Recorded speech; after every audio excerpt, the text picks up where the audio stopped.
नमस्कार, बहुत स्वागत है आपका पब्लिक वाणी देख रहे हैं आप। आपके साथ मैं हूं कृतिका मिश्रा। मध्य प्रदेश स्पोर्ट्स एसोसिएशन लगातार लंबे वक्त से स्पोर्ट्स को लेकर कार्यरत है और ऐसे में अब 5th स्टेट लेवल योगासन को लेकर कार्यक्रम आयोजित किया जा रहा है। 2 दिवसीय ये कार्यक्रम आयोजित किया जा रहा है। इसमें क्या कुछ विस्तार देखने को मिल रहा है, हम चर्चा करेंगे। हमारे साथ वेद प्रकाश शर्मा जी मौजूद हैं। शर्मा जी का चूंकि मैं परिचय दे दूं, आपको बता दें कि प्रेसिडेंट मध्य प्रदेश स्टेट योगासन एसोसिएशन के वो प्रेसिडेंट तो हैं ही, रिटायर्ड आईजी भी रहे हैं और साथ ही पूर्व अध्यक्ष मध्य प्रदेश योग आयोग भी वो रहे हैं। सर, पहले तो बहुत स्वागत है पब्लिक वाणी में आपका। धन्यवाद। जिस तरह से हम कार्यक्रम को लेकर चर्चा कर रहे हैं सर, योगासन से आप लंबे वक्त से जुड़े हैं, लगभग 2020 से इसकी शुरुआत हुई। कैसे आप इससे जुड़े, कैसे इसकी शुरुआत हुई? जैसा कि आप लोगों को विदित होगा कि 2019 में भारत सरकार ने कि जो युवा मामले एवं खेल मंत्रालय है उसने योगासन को खेल के रूप में मान्यता प्रदान की और एक प्रतिस्पर्धी खेल मतलब कॉम्पिटिटिव स्पोर्ट के रूप में उसको मान्यता दी गई। उसके बाद नेशनल योगासन स्पोर्ट्स फेडरेशन का गठन हुआ दिल्ली में और उस फेडरेशन जिसका अब नया नाम योगासन भारत है उसके अंतर्गत समस्त राज्यों में राज्य योगासन स्पोर्ट्स एसोसिएशन का गठन हुआ। तो 2020 में मध्य प्रदेश योगासन स्पोर्ट्स एसोसिएशन का गठन हुआ जिसका मुझे प्रेसिडेंट बनाया गया और आज भी मैं उस पद पर कार्य कर रहा हूँ। और 2020 से हमने लगातार जिला स्तर पर और राज्य स्तर पर योगासन प्रतियोगिताएं आयोजित करवाई और इस बार हमारी 21 और 22 तारीख को 21 सितंबर और 22 सितंबर को इंदौर के डेली कॉलेज में सब जूनियर और जूनियर लेवल की स्टेट लेवल चैंपियनशिप आयोजित की जा रही है। सर, योगासन वो विधा है, योग खासतौर पर जो हम दिनचर्या में उसे लाने की कोशिश तो करते हैं, लेकिन अब देखा जा रहा है इसे स्पोर्ट्स से भी जोड़ा गया है। खेल से जोड़ने का क्या उद्देश्य, क्या इसकी मंशा रही इसके पीछे? बहुत ठीक बताया आपने कि योग तो एक समग्र दर्शन है। हाँ। जीने की कला है और योग के जो अष्टांग योग होते हैं, यम नियम आसन प्राणायाम प्रत्याहार धारणा ध्यान और समाधि, इसमें आसन का नंबर तीसरा आता है। तो उस आसन को, योगासन को एक स्पोर्ट में शामिल करने के पीछे मंशा ये है कि हठ योग में आसनों का काफ़ी वर्णन किया है, जितने मतलब सैकड़ों हजारों आसनों का वहाँ वर्णन मिलता है। तो उन आसनों को प्रतिस्पर्धी खेल के रूप में यदि हमने इंट्रोड्यूस किया तो इससे बच्चों में मुख्य रूप से स्कूल गोइंग बच्चों में योग के प्रति जिज्ञासा भी बढ़ेगी और योग के प्रति उनका लगन बढ़ेगी, जिससे वो योग में मतलब भाग लेंगे। तो योगासन के माध्यम से हमारी जो नई पीढ़ी है वो योग से भी परिचित हो रही है और योगासन अपने आप में खेल भी है, उसको खेल बना देगा क्योंकि योगासन में अपने शरीर का कौशल दिखाया जाता है, किस प्रकार से आप अपने शरीर को आप फ्लेक्सिबल बना के विभिन्न प्रकार के पोज कर सकते हैं। तो ये जो योगासन को खेल के रूप में शामिल किया गया है उससे बड़ी संख्या में मैं कह सकता हूँ कि इस समय योगासन का जितना विस्तार देश में हुआ है किसी भी गेम का इतने कम समय में नहीं हुआ। अभी हमने 4 प्रतियोगिताएं कर ली, 5 भी हमारे राज्य स्तर की है और 5 भी हम स्टेट नेशनल स्तर की भी करने वाले। और आपने अभी सुना होगा कि एक स्टेटमेंट आया था माननीय पीटी उषा जी का, जो कि ओलंपिक एसोसिएशन की प्रेसिडेंट है, कि योगासन को एशियन गेम में भी शामिल कर लिया गया है।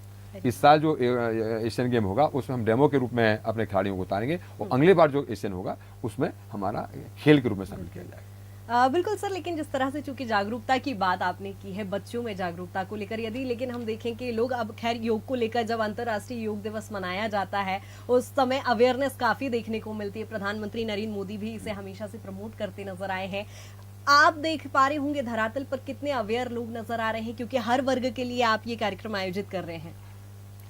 अब आप इस बात से अंदाजा लगा लीजिए कि हमारे 52 जिलों में से लगभग 50 जिलों में हमारी जो है जिला स्तर पर समितियां बन गई हैं, जिसमें 40 का तो रजिस्ट्रेशन हो गया है, पंजीकृत हो चुकी हैं। उनके अपने बैंक अकाउंट हैं और वो अपने जिला स्तर पर योगासन की गतिविधियां चला रहे हैं। तो इससे जागरूकता का बारे में हम पता लगा सकते हैं और स्कूल्स में भी अब जागरूकता बहुत बड़ी है। स्कूल के बच्चे अब योगासन को करियर के रूप में अपना रहे हैं। मतलब एज ए स्पोर्ट, जैसे आप देखें ना, कुछ क्रिकेट खेलना पसंद करते हैं, कुछ हॉकी खेलना पसंद करते हैं, कुछ वॉलीबॉल, इस प्रकार अब बड़ी संख्या में बच्चे योग की तरफ झुक रहे हैं और योगासन को अपना करियर बना रहे हैं। हमने यहाँ इस समय लगभग 200 कोचेस को तैयार किया है, जिनको मतलब एक रोजगार भी मिलेगा, क्योंकि ये जो कोचेस हैं वो अब जिला स्तर पर योगासन का जो ट्रेनिंग सेंटर्स हैं, कोचिंग सेंटर, वो चालू करेंगे जो हमसे संबद्ध होंगे।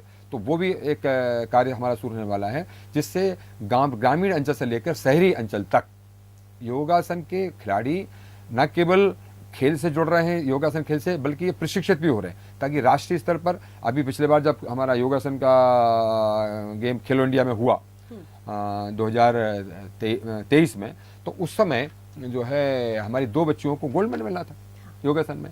तो इस प्रकार से अब बच्चों में बहुत जागरूकता बढ़ रही है और बढ़ चढ़ कर ये भाग ले रहे हैं। बिल्कुल सर, चूंकि जिस तरह से आपने ग्रामीण क्षेत्र का जिक्र किया है, शहरों में तो लोग अवेयर हो ही जाते हैं सोशल मीडिया जैसे प्लेटफॉर्म को लेकर, या कई तरह की चीजें हैं अवेयरनेस को लेकर, लेकिन हम ग्रामीण क्षेत्रों की चूंकि जब बात करते हैं तो वहाँ के लोग अवेयर नहीं है। जिस तरह से आपने ये भी जिक्र किया कि अब स्पोर्ट्स में इसे जब सम्मिलित किया गया है तो एक बड़ा बदलाव, यदि मैं मध्य प्रदेश के परिप्रेक्ष्य में ही बात करूँ सिर्फ, तो बिल्कुल बदलाव आया, बिल्कुल बदलाव आया। और अब तो ये स्थिति हो गई है कि ग्रामीण क्षेत्रों से, आपको पता होगा मंदसौर के एक ग्रामीण क्षेत्र है गांधी सागर, वहाँ से बच्चे खेल जा रहे हैं। हाँ। जिससे पता चलता है कि गाँव में भी अब जागरूकता बढ़ी है। और इस समय जो हमारी इंदौर में प्रतियोगिता हो रही है सब जूनियर और जूनियर लेवल की, उसमें अभी तक 286 बच्चों का रजिस्ट्रेशन हो चुका है, ये करीब 40 जिलों से। उसमें केवल आम के लोगों के लिए नहीं है, इसमें जो विजेता हमारे हैं जिला स्तर पे, जो लोगों को फर्स्ट सेकंड थर्ड पोजीशन आई है, जो आर्टिस्टिक इवेंट में आए हैं, जो या रिदमिक इवेंट में जिन्होंने विजेता बने, उनको ही हमने बुलाया, मतलब सिलेक्टेड हैं, ये जो डिस्ट्रिक्ट में सिलेक्ट हुए उनको बुलाया। तो ऐसे करीब हमारे 350 प्लेयर्स जो हैं ग्रामीण अंचल से लेकर शहरी अंचल के वहाँ पर अपनी योगासन प्रतिभा का प्रदर्शन करेंगे।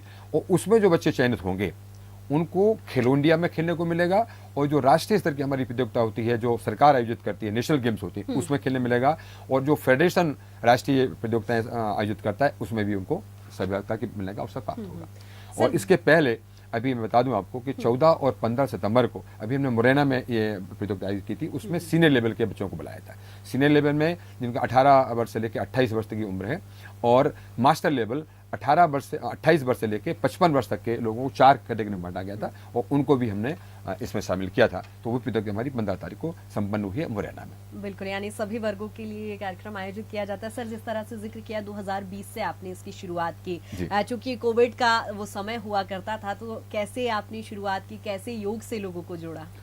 वो बड़ा कठिन समय था। हाँ। और 2 वर्ष तक तो हमने ऑनलाइन प्रतियोगिताएं की, हमने ऑनलाइन कोचिंग सबको करा दी थी, जजेस को भी हमने ऑनलाइन ट्रेंड किया था। तो बच्चे ऑनलाइन परफॉर्मेंस कर रहे थे और उनको हमने ऑनलाइन ही जजमेंट किया, और उनको पुरस्कार भी हम दिए बुला के। तो हमारा 1 वर्ष भी कोविड काल में भी एकमात्र ऐसा खेल था योगासन का जो लगातार चलता रहा, और उसमें हमारी स्टेट लेवल के और नेशनल लेवल की भी चैंपियनशिप होती रही।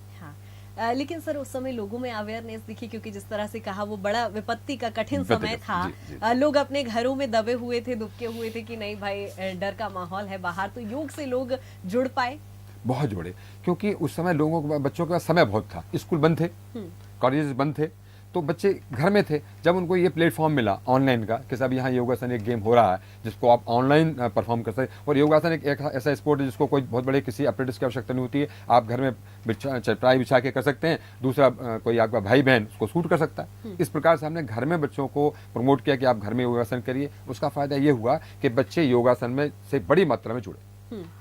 सर, जिस तरह से चूंकि जब ये स्पोर्ट्स से अब योग जुड़ गया है तो एक बड़ा बदलाव तो चूंकि देखने को मिलेगा ही है, लेकिन गतिविधियों की या हम आसन की यदि बात करें तो योग गिने चुने ही आसन द्वारा किए जाते हैं। लेकिन व्यक्तिगत तौर पर यदि मैं आपसे भी पूछूं, आपने योग को अपने अंदर कितना उतारा है, और वो कौन कौन से महत्वपूर्ण आसन होते हैं जो स्वास्थ्य के लिहाज से बहुत जरूरी होते हैं? हमारे दर्शक ये भी जानना चाहेंगे कि और भी वो अवेयर हों और भी जुड़े योग से। मैं पिछले 40 वर्ष से योग से जुड़ा हुआ हूँ, और भारतवर्ष के जितने प्रसिद्ध योग के गुरु और योगाचार्य हैं और जो योग केंद्र हैं उनमें मैंने प्रशिक्षण प्राप्त किया है। वो जो स्वामी रामदेव जी महाराज जिन्होंने योग का लोक व्यापीकरण किया, जन जन तक योग पहुँचाया, उनका मैं शिष्य हूँ। 2006 से मैं उनके से जुड़ा हुआ हूँ। तो ये मैं बता सकता हूँ कि योग करने से व्यक्ति का रूपांतर होता है, उसमें एक कॉन्फिडेंस पैदा होता है, आत्मविश्वास पैदा होता है, एक उत्साह आता है कि कुछ मनुष्य जीवन केवल कमाने खा के और मर जाने के लिए नहीं है, कुछ करने के लिए, कुछ लोगों को परोपकार करने के लिए, अपने शरीर को, अपने मन को, अपनी इंद्रियों को अपने अधिकार में करने के लिए है। तो योग एक ऐसी दर्शन है, एक ऐसी विद्या है जिससे व्यक्ति तृप्त हो जाता है, संतुष्ट हो जाता है। और जो हमारा अंतिम लक्ष्य है योग में, योग दर्शन में एक सूत्र है तदा द्रष्टु स्वरूपे अवस्थानम। योग करने वाला व्यक्ति अपने स्वरूप में अवस्थित हो जाता है, परमात्मा के स्वरूप को समझ जाता है। तो इस योगासन के माध्यम से जो बच्चे योगासन से जुड़ते हैं, निश्चित रूप से मानिए आप, इसका आप सर्वे भी करा सकते हैं कि ये बच्चे निश्चित रूप से बाकी बच्चों के तुलना में चरित्रगत रूप से ज़्यादा अच्छे बेहतर होंगे, सच्चरित्र होंगे और उनका जो ध्येय होगा वो राष्ट्रवादी होगा, क्योंकि ये चीज़ें सब चीज़ें योग में आती हैं। यम नियम आते हैं, यम नियम अहिंसा सत्य अस्तेय ब्रह्मचर्य अपरिग्रह शौच संतोष तप स्वाध्याय ईश्वर परिधान, ये सब चीज़ों का अभ्यास अगर करते हैं तो बच्चे एक बहुत अच्छे नागरिक भी बन सकते हैं। बिल्कुल, वाकई यानी आप योग को लेके काफी प्रतिबद्ध हैं। बहुत शुक्रिया सर तमाम चर्चा के लिए। तो जिस तरह से आपने देखा, स्पोर्ट्स योगासन एसोसिएशन लगातार योग को लेकर कार्यरत है, विस्तारीकरण में भी उसमें देखने को मिल रहा है। दूसरी चीज, अब स्पोर्ट्स से ये जुड़ गया है तो मध्य प्रदेश के परिप्रेक्ष्य में लगातार योगासन के माध्यम से बदलाव भी बड़े देखने को मिलेंगे। यदि आप भी योग से जुड़ना चाहते हैं तो जिस तरह से सर ने कहा है, ये एक विद्या है, एक संकल्प है, तो अपने निजी जीवन में भी जरूर इसे उतारें, अपनी दिनचर्या में भी जरूर योग करें। फिलहाल मुझे दीजिए इजाजत, नमस्कार।